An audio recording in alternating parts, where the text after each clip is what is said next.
Maritza, welcome to Women Investor Wednesday on a Tuesday. Thank you.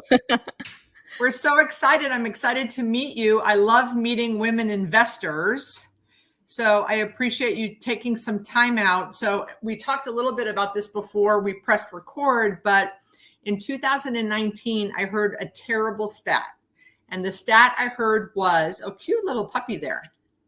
My little baby dog. She just doesn't want to leave my side. I love it. I love it. I have one at home. So I heard a stat that of all real estate investors, for investment purposes, only 3% are women.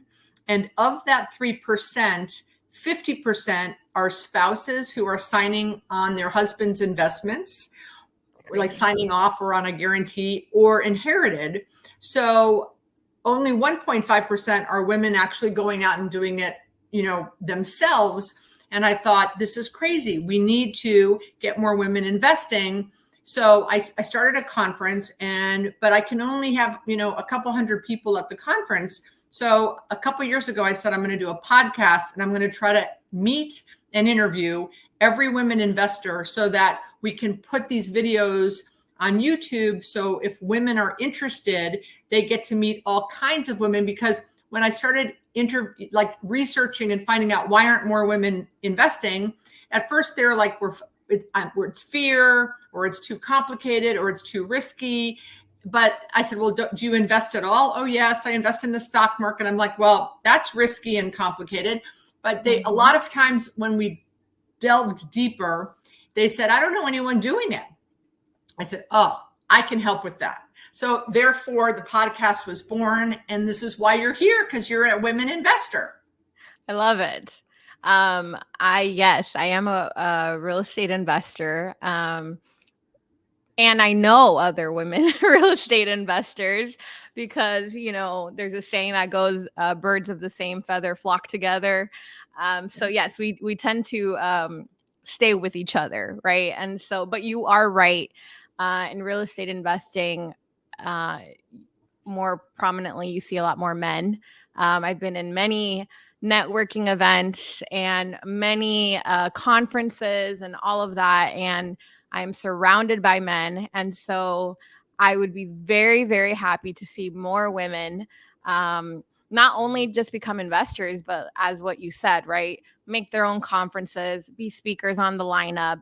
I have seen them, but we are few and far between. So happy to see more women on that, as I know, women are very smart and women are very capable. And so just showing that other women are doing this is going to, open up doors for more people. So I'm glad you're doing this. Absolutely.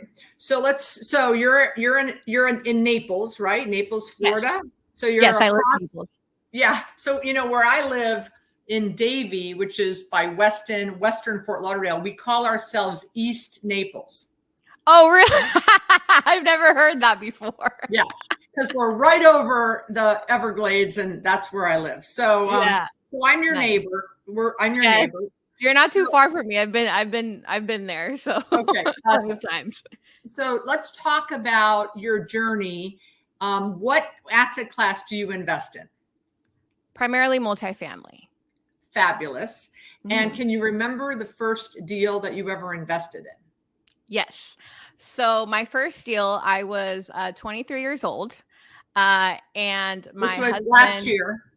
Yeah, no, I'm 30 now. I'm 30 years old now, and but thank you. As you get older, you just want to look younger now, so I understand. But no, my husband actually, I say he's really the one with all the great ideas, if I'm honest.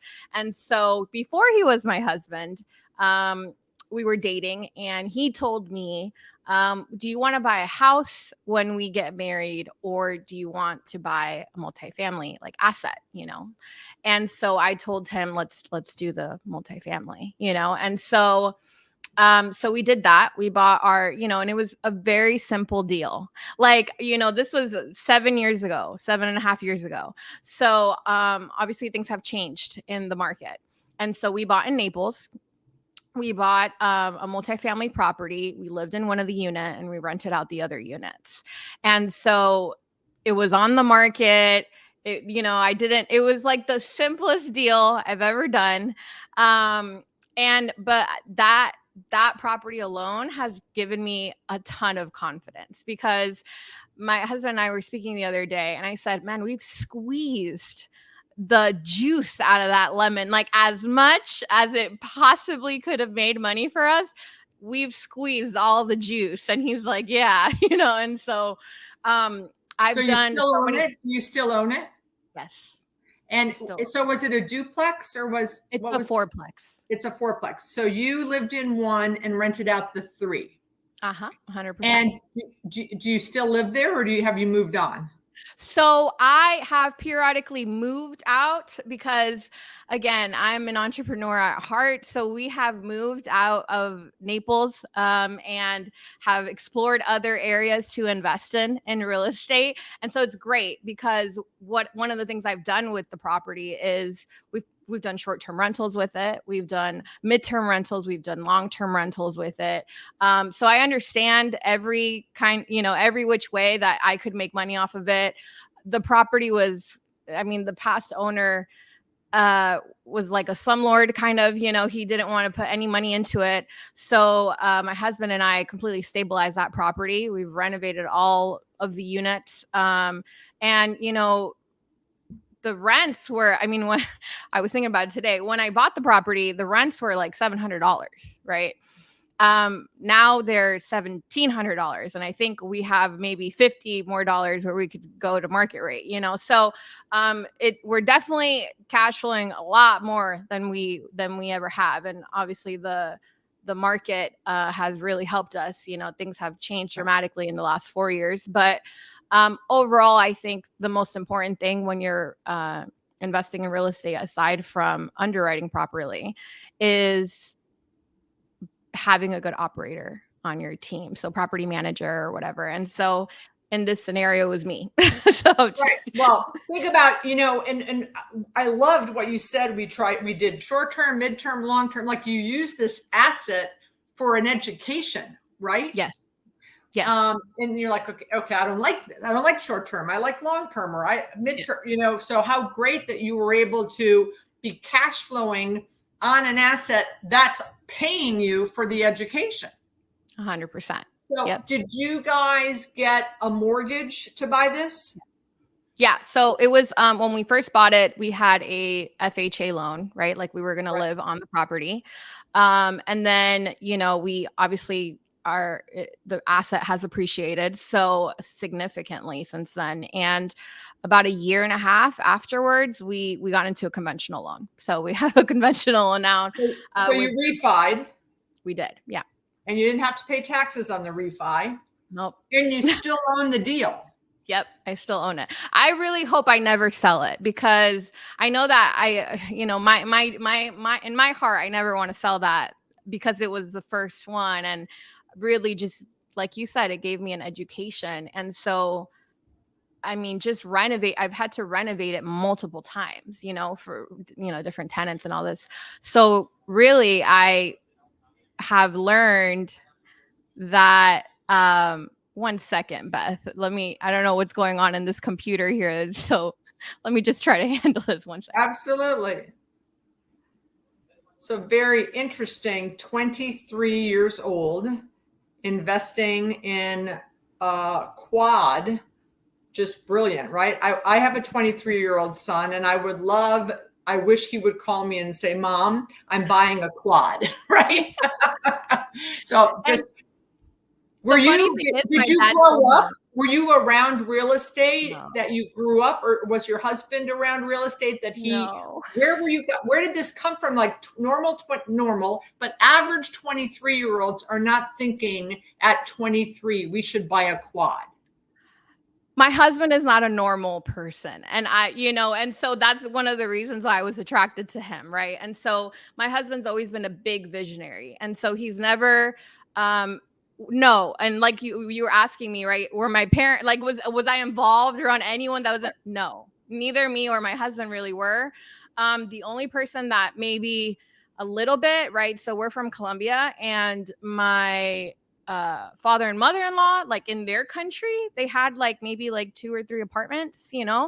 but nothing here, right? So we were never like seeing that here. We weren't around flippers. We weren't around people that So had when you rentals. so when you went to the bank and you're like, and how is your husband your age?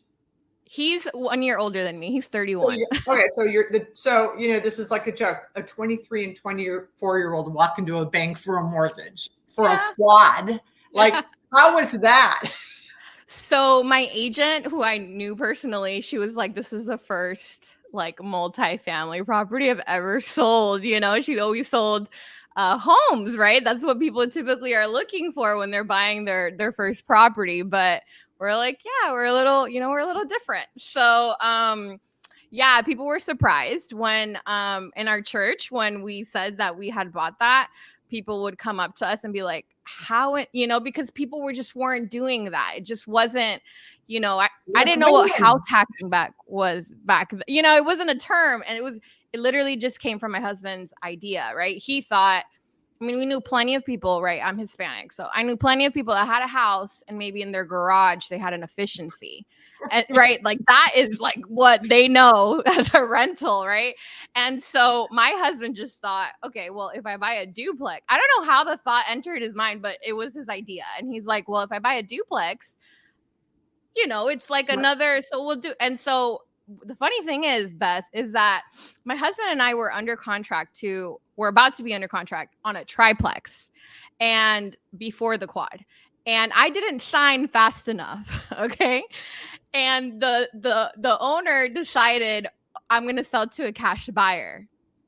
And so my husband was so mad at me because he's like, the triplex, and the triplex was a wood frame. Okay, now I didn't know this back then. It was a wood frame property. Okay, three, and then we found the quad. I don't know, like a couple weeks after. It was the same owner. The same owner from the triplex. Was the same as the quad. And I was like, oh my God, this is a small world, right? And I'm like, aren't you glad that I didn't sign for the triplex? Because one more door, you know how much beneficial one more door is in the same roof? So I still tell him that to I'm this day. sure. So did the income, the 700 per month for the 3 units, pay for most of the mortgage, or did you have to put a lot of money down? I guess FHA, you don't have to put a lot of money down. I put down 3%. So if I remember correctly, it was about 25,000. I don't know if that included closing costs. I think that was everything, about 25K that we put down to get into it. It did pay for the mortgage. It was funny, but that's why we refinanced out. We got a better interest rate when we first bought it. The interest rate was like 4% or something like that, 4 point something. And then about a year and a half later, we, refinanced, and then we also got into conventional loan, and now it's like 3.5, 3.6 around there. And so we've never had to, thankfully, it's always cash flowed, right? It's always cash flowed since the day that we bought it. And then as we've, renovated. How much did you invest? How much did you invest in the renovations, like the first time? Yeah. So that's why I said I had to renovate it multiple times. So in the beginning, we first renovated it when we wanted to start short-term rental. And so we did a whole renovation. But before that, I did like little things, right? So I would like change the carpet. Right? Yeah, like little things here and there, because when you're first starting, you're so scared because you just don't know what you don't know. Right. And so so I did a couple of those, right? Like I would change the carpet to like tile, or I would get out of the carpet, or I would paint it, or little things like here and there. But our first full renovations when we decided to do the short-term rentals, and we spent easily $15,000. And that included like the furniture that I bought, because I bought new furniture, which I wouldn't recommend people to do that, but that's what I did right at first. And I was like an interior designer at heart. I worked with interior designers at that point. And so, my little, I want to make it beautiful. Now I'm like, no, we don't. I wanted to have a theme. I wanted to look nice, but like we're here to make a profit. We're not here to make it look pretty just alone, right? Well, so right. All these lessons you learned, right? Yes. All these lessons So I've learned. what was this next deal you did? The next deal that I did, I actually transitioned. So the beautiful thing about owning this quad is that I gained a lot of confidence and it allowed me the opportunity to become an entrepreneur full time. So I got it because when I first bought it, me and my husband both had a W-2, and I stayed in a W-2, right? So we weren't ever worried about money, thankfully, because we had, the rents and we had our income. But then in 2019, I decided, no, I like both of us, right? I'm an entrepreneur at heart. And so it allowed me the opportunity to just go into, and I didn't have to worry about like, how are we going to pay the bills and because my husband had a W-2 and our rents was more than enough. Like we always had more than enough. And so I was like, I'm going to go into real estate because like, this is what I think I'm supposed to do anyway. So that was like my first, right? Like my first thing I did, but I've done multiple transactions in off market real estate. So I did see, you're the canvassing queen, right? You and I would get along because that is what I know to do, right? I know to cold call. I know to knock on a door. That's what I know, right? And the funny thing is that nobody likes to do it. So I do.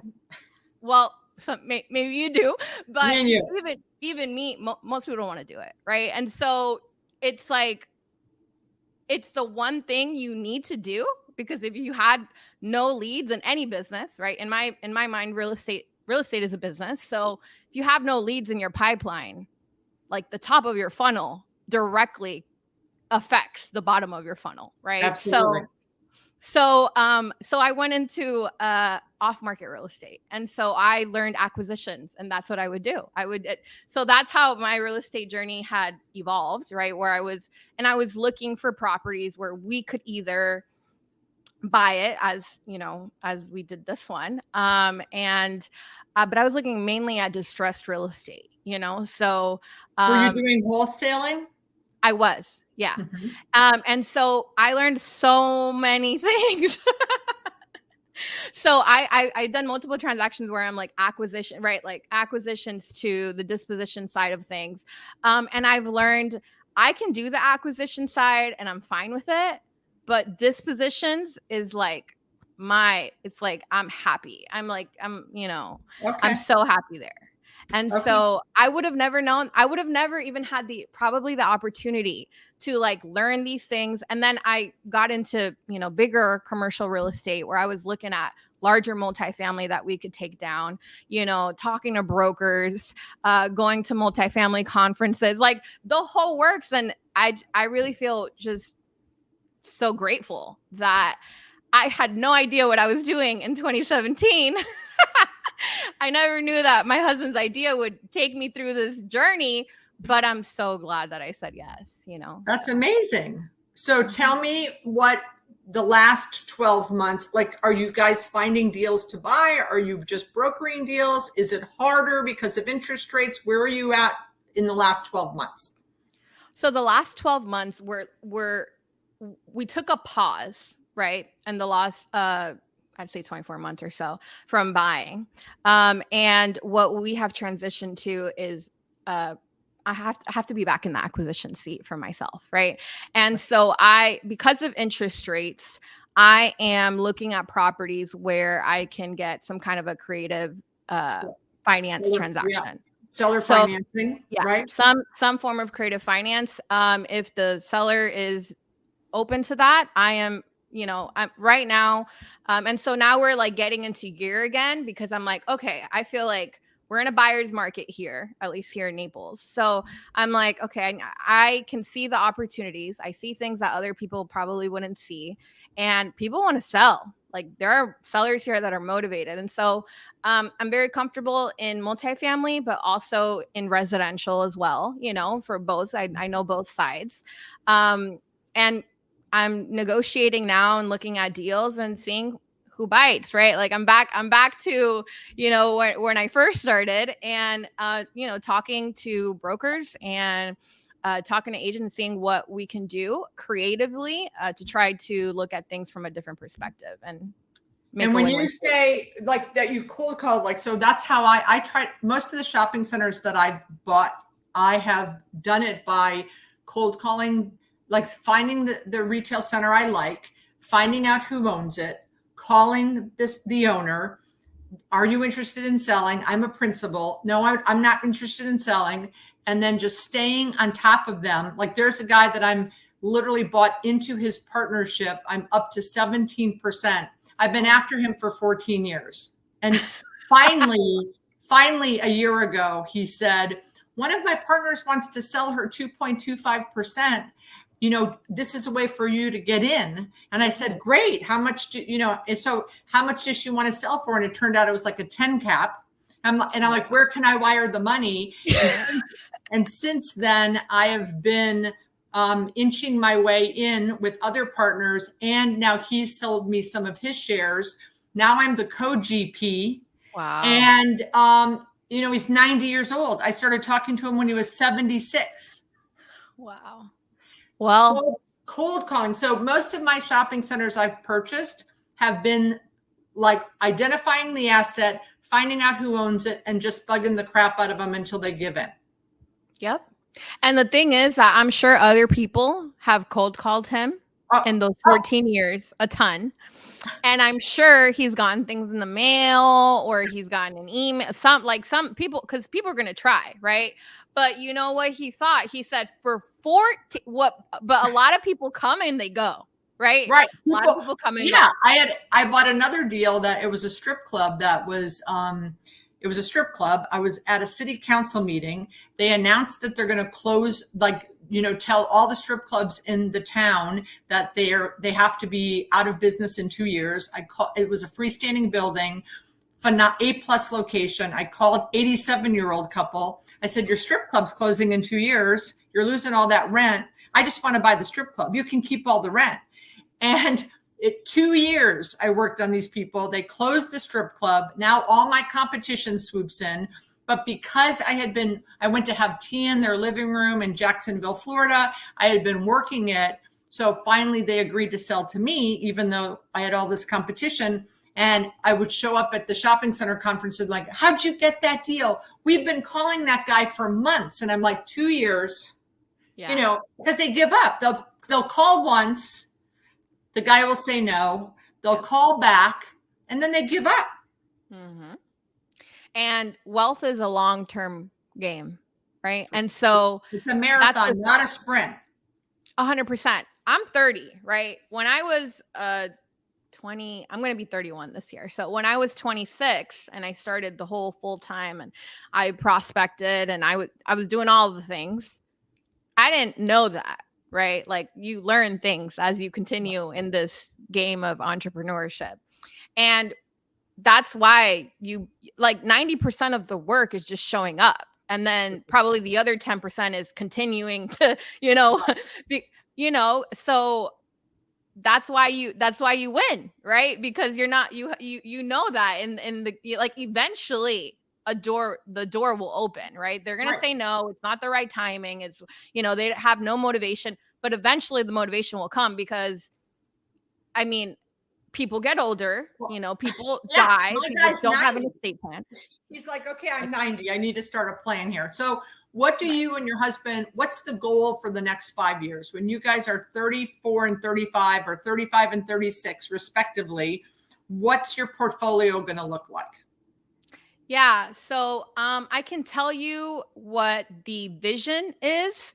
I don't necessarily have a dollar amount aside to okay. But what's the vision? The vision is to have a family office where we can help other leaders, essentially, with other visions to be able to fund and provide resources to them. So whether that is a connection that they need or whether that, or whether that is knowledge, right? Training, equipping, empowering other people, because I cannot do what I want to do alone, right? So real estate is one of, like one of the industries that we're a part of, but I also really love business in general, right? And real estate is business. That's why I love it. And it's what started everything for me, but I also love helping business owners too. So it's like different people, like, for example, I think media is very important, right? Like what you're doing here, your YouTube channel, right? Your social media, like all the things that you're doing. So smart. Like you're so smart. But a lot of people are in commercial real estate or real estate in general, and they don't think about that, right? They're great, but they're the world's best kept secret. Right. Nobody knows them. They have no reputation. Okay. Right. And if you want to be in commercial real estate, you need to have a reputation. People need to trust you. Right. Yeah. And so you showing up, you doing these podcasts, you like all of that matters, And so, but do I necessarily like want to be like the like person you go to for like, oh, let me help you with your brand? And like, no, right. Not necessarily. Right.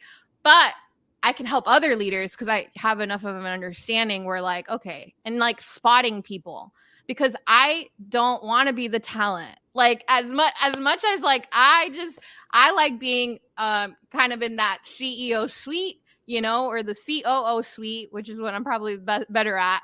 And identifying the people that can do the things, right? I don't have to be the one doing it. And so do you think that you guys will be more limited partners, like LPs investing money in GP deals? I believe that we could do both, but primarily I would want to be GP because with money, one thing I've learned, unfortunately, is when you're really, I've met very good marketers, but they're not good operators. And so a lot of times people are confused, right? They'll see a really good marketer and think that they're a good operator, and that's just not the case. Sometimes. So I would want to know like that I would want to do business with them in some capacity, and primarily want to be GP. And then I'm happy when, I'm happy to be in LP seats and all this, but it just has to be with people I have a relationship with. Of course. So so the audience is a mixture of some people that have portfolios, but a lot of the people who watch this, a lot of the women who watch this haven't, dipped their toe in the water yet. What would be one piece of advice that you could give the audience to get started? Educate yourself. I would say educate yourself, because the only reason people are afraid to get into real estate is because they don't know anything about it. And so the smarter you are, unfortunately, I was 23. So when you're 23, you like don't really think anything bad is going to happen. Okay. Right. So that was my advantage, right?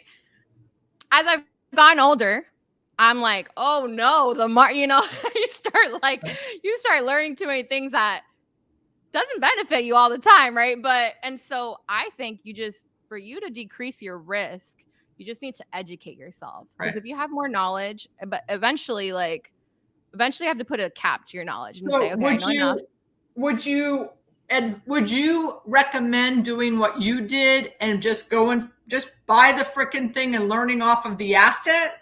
Or would you recommend, no, you should probably, a lot of the women that I talk to, some of them are in the meetup groups and they join masterminds and they, educate themselves through mentors. So, I think you got a phenomenal education. The fact that you got to learn on the asset, yes, like an apprentice, right? Versus book smart or learning in a conference room. So what do you think? Should they just jump in? I think it's going to depend on the person, right? Because not every person, but if you have some money saved, right? I was 23. My husband and I, thankfully, like we saved money. So, bravo to that, by the way. Thank you.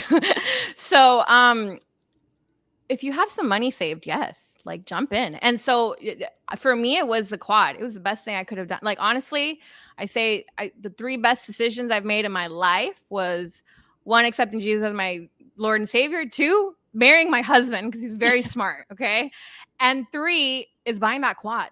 because it set me up. It set me up for Right. financial freedom, right? Right. And so I think they need to educate themselves. I would say it was good for me. I think it would work for most people. But you have to give something up in sacrifice for investing. And a lot Right. of people, I've told many people, like, and people see me, they know me, and they don't have any real estate, and they're like, I just don't I don't want to live with like my tenants next door. Like, these are the excuses they give Wow. me. I don't want to. No, I just want to have my own house. Oh my God, what are tenants gonna do? Like, are they gonna damage my property? Are they gonna? Yes, but you'll Yeah. figure it out if that happens. Right. You A know, lot of excuses, but well, a lot. Maritza, I am so happy we met. Congratulations, Thank you. 23 and now only 30. I can't wait to see what you do for the next 30 years when you're my age, 63. Oh, well, Beth, you and me need to meet one day, okay? Yeah. Because you're not Oh, too far away. now we're so close. Just come over to East Naples. Yeah, I'll go to East Naples, and then one day I'll invite you over to West Naples. Absolutely. Well, And please yeah, because tell your husband that I'm very, congratulations from me to both of you. thank you. I'll let him know. And thanks for being here on Women Investor Wednesday on a Tuesday. Thank you so much. It was a pleasure meeting you, Beth. All right, Maritza. Bye-bye. Bye.